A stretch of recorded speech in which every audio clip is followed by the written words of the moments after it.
So I wanted to go ahead and record the rest of this lecture so that way next week we can kind of move on past this because we've got the Northup review kind of about the essay, and then I want to kind of maybe look over some of the documents about as far as the reflection is concerned that's coming up, and so that's going to really kind of cramp us for time. So I'm going to record this and you can listen to this. If you prefer, you can also read the textbook.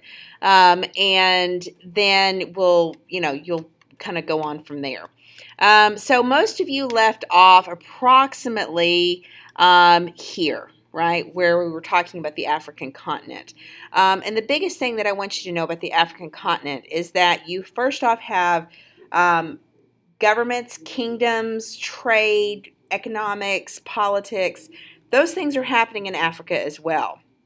Now, what will develop is that as the Europeans are sailing around the coast of Africa and making contact, they begin a trading relationship. And because the African continent has its own kind of political tensions and kingdoms vying for power, they start trading in slaves, which was something that was common in Africa, except as I mentioned in some of the classes that have gotten this far, slavery in Africa was very different than anything we had seen before, or not before. Slavery in America was different than anything we'd seen before. Africa was pretty standard, right? It was not a permanent state. Your children didn't inherit the slave status. You could buy your freedom. You were allowed to own property. There's a lot of differences in the way African slavery developed. Now, initially, of course, when they're trading slaves to the Europeans, they don't think that the slavery is going to be any different. Now, that doesn't stay true. Like, you can't say that the African kingdoms continued in ignorance, right? That they had no idea what they were doing. They begin to figure it out, right? So you have a participation by the African continent in the system of slavery, and I think that's an important thing to kind of grasp. As far as Europe's concerned, you have a lot of changes developing. You have the decline of the feudal system, and the decline of the feudal system is directly tied to the Black Death. It's also tied to, increased trade due to the Crusades and, all that kind of stuff. And, of course, the 100 Years' War, which is France versus England. And that's going to tend to create, help push trade because people are finding trade routes, around the chaos. You're also going to see that, that it's going to result, the 100 Years' War is going to result in stronger monarchs. Now, the stronger monarchs just don't happen because of the 100 Years' War. I mean, you throw in the Black Plague, the trade routes, all this kind of stuff, and it kind of breaks down the feudalistic system. So instead of having nobles that really kind of have a quid pro quo relationship with the king, what you have are stronger monarchs that have more control over over a population group. So all of this is going to lead to increased urbanization, more skilled labor, cities, and that's going to tend to make, wanting to live out, on the feudal lands. I mean, that's not attractive to people anymore. So it kind of creates a social disruption. And the Protestant Reformation, Martin Luther challenging the Catholic Church, creating his own type of religion, and a religion that focuses on literacy and individual kind of thought. Those are things that will change the way religion is perceived. And of course, for the Catholic Church, this is going to create a sense of competition. And so the Protestant Reformation is something that, in its kind of disruption of religion, this is why part of exploration is tied to religious things, right? The influence of humanism and enlightenment is a part of this process. The Catholic Church is losing pull. And then you throw into this the printing press, as we've already discussed. Spain had begun a reconquista. Let's see, I don't know if I can pull up a picture of the Spain. So Spain had been conquered by reconquista. There we go. Spain had been conquered by Moors, right? And now not the entire place, but you can see here, open in a new window. So they had been essentially the Moors. Oh, that's a terrible picture, but you get the idea. So the Moors, who were part of the spread of Islam in the 1000s, 1100s, that kind of thing, they sweep into Spain and they get control of this southern part, right? This becomes called Granada. And so you have all these small Spanish kingdoms up here. Now what will happen is Isabella of Castile and Leon and Ferdinand of Aragon will marry and kind of unite their kingdoms. And so they will create kind of a unified Spain up here, and that will allow them to use the military forces to basically push the Moors out of Spain. And so this is going to result in a large military in Spain that they then can use. Isabella and Ferdinand are going to be able to confiscate the wealth of Granada, so they're going to have some extra cash. And that's going to help lead, to kind of the conditions that allow Spain to kind of bankroll, if you will, conquest with Columbus. You also will talk about the role of the Armada. Spain, the religious tensions that exist between the Queen and Spain, Queen of England and Spain, and kind of this desire to eliminate Protestantism in the Church of England. All of that is going to be a factor in exploration.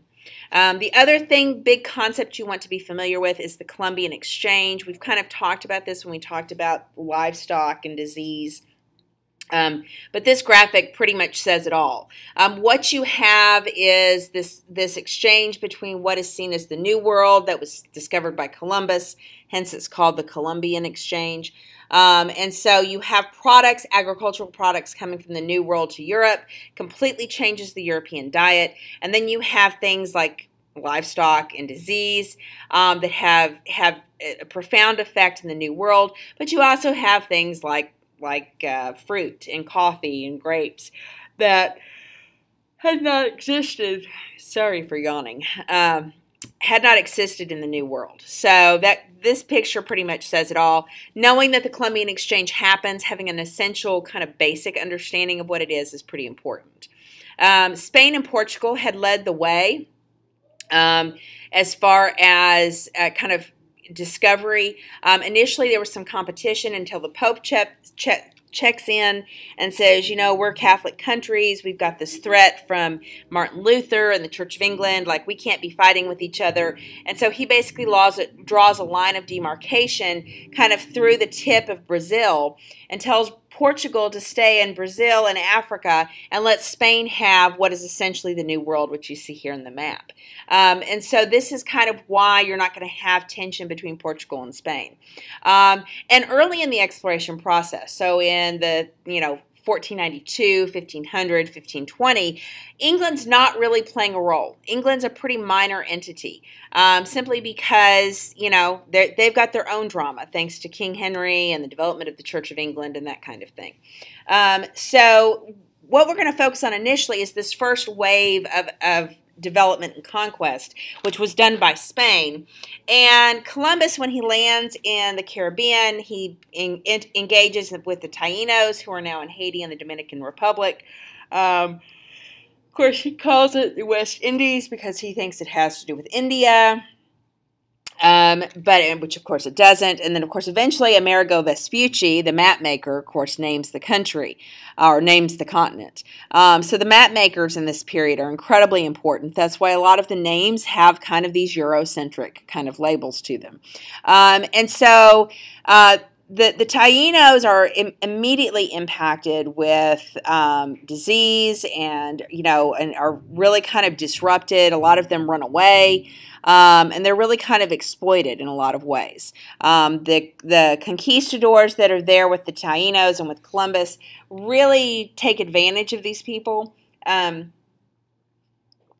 are upset because the Taínos don't have all this gold and resource that they thought they should have, right? So that's kind of what you see happening there. Now, the presence of the conquistadors leads us to what we see as kind of one of the big ideas of Spanish conquest, which is God, gold, and glory.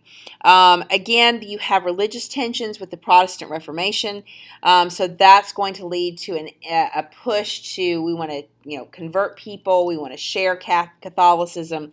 So they show up to these native groups and they show them a pictograph of the death of Christ, and they say, oh, do you recognize King Ferdinand, and do you accept Christ? And the natives are like, oh, what are you talking about? And basically they have a pretty low bar for what they call conversion. Now, what this means is that you have the presence of lots of priests in the New World.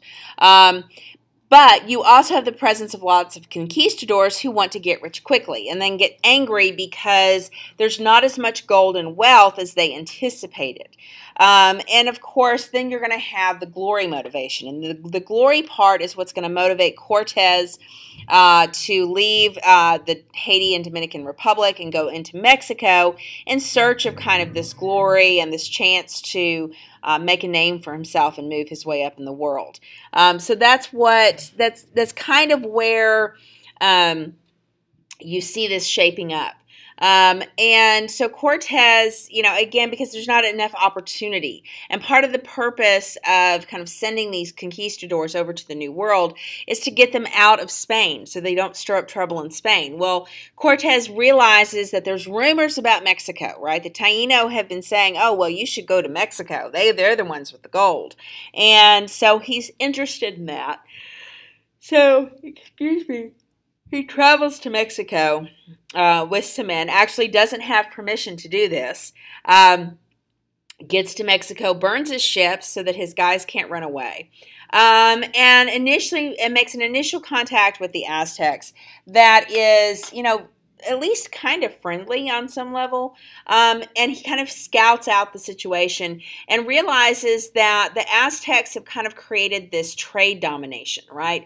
The Aztecs were a relatively new kind of empire. They'd only been around for like 100, 150 years, and they had really kind of consolidated the trade routes through Mexico and kind of had a system where various tribes would pay kind of a tax or a duty to the Aztecs in exchange for the Aztecs leaving them alone.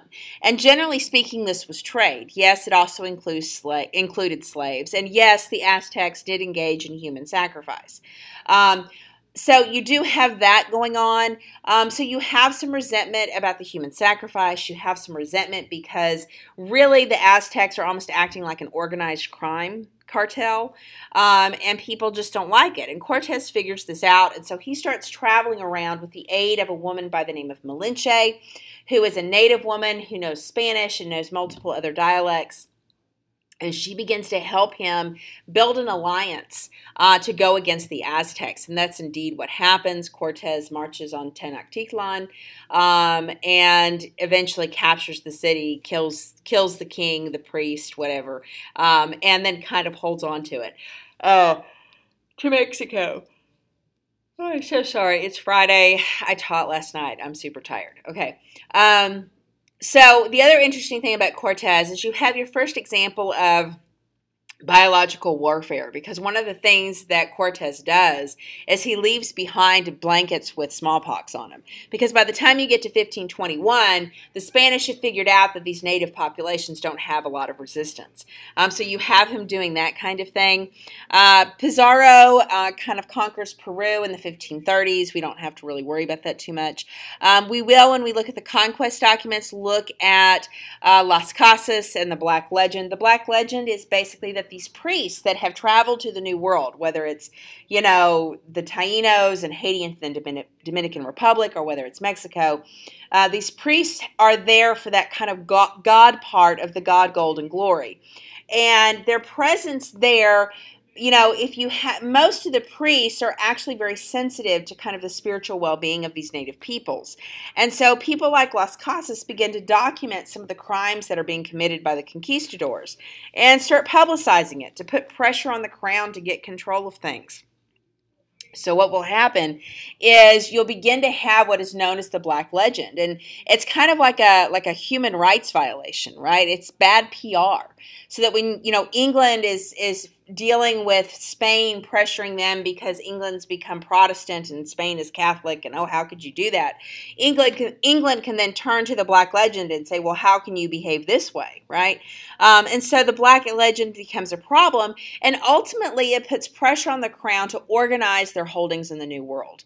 And these holdings then become about bureaucracy and administration and organization, and they create a thing called the encomienda system, which is a way of controlling the conquistadors. So instead of letting the conquistadors just go out and conquer things, they basically say, okay, you know, Conquistador Joe, I'm going to give you this encomienda.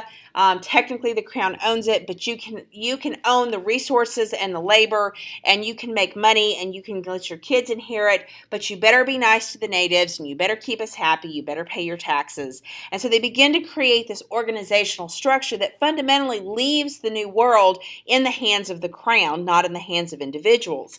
But individuals are still able to have opportunity and get wealth, and you've got priests there that you know, sometimes, not always, but sometimes trying to keep an eye on the conditions for the native peoples. And so there's kind of this bureaucratic system that exists in Mexico after this kind of Black Legend and everything that comes from Cortez. Now, they figure out pretty quickly that gold is not as plentiful as they had hoped, that it's actually, you know, that the Aztecs had extracted all that there really was to extract, and there had been a lot of continuous trading of gold resources. Remember, you had vast trade networks throughout the Western Hemisphere, so some of that gold might not have even come from Mexico, right? So why did the Spanish stay? Well, they figure out that first off, there's silver, so they're interested in the silver that's in Mexico. Then the next thing they're interested in are, you know, basically the agricultural resources and kind of the things of the Columbian Exchange. So they will stay because of those issues, right? Now, Spain is predominantly present in what is now Mexico and the southwestern part of the United States. Again, a focus on staple crops, using agriculture, relying on silver. You know, at first want to rely on native populations, but that becomes problematic, first off, because of the disease factor and too many of them die off. And then because the native population knows the terrain and the territory, they know where and how to hide. And so they start having trouble with native populations running away. So this is going to cause them to turn to, you know, slave labor. Of course, the Portuguese are more than happy to help them with that. And they start bringing African slaves in. So that's going to, you know, begin to change the colonial society. And of course, the encomienda system does help some of the abuses of the conquistadors, but it's no guarantee. It all depended on how observant your priest was. Is he really keeping an eye on things? How observant your viceroy is he really keeping an eye on things? And how interested the encomienda owner is in kind of keeping an eye on what's going on. So you definitely have that. I mentioned the demarcation line or the Treaty of Tordesillas. You've got the French who are hanging out up in Canada. They're predominantly focused on fur and extracting fur resources. That's where they're making money. Of course, Canada does have agriculture, but I don't know that France is really thinking in terms of that at this point beyond just survival.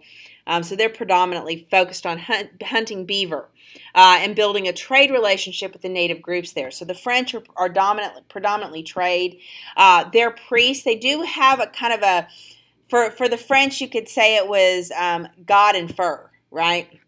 And so they're getting the fur, trading with the Native Americans. There is a God piece of that, but the French approach is very different. The French approach is one of kind of getting to know the native population and really kind of blending with them and trying to have an authentic conversion. England is still pretty much all about fishing and pirating until you get to the mid-1500s. Really until 1588 in the Spanish Armada.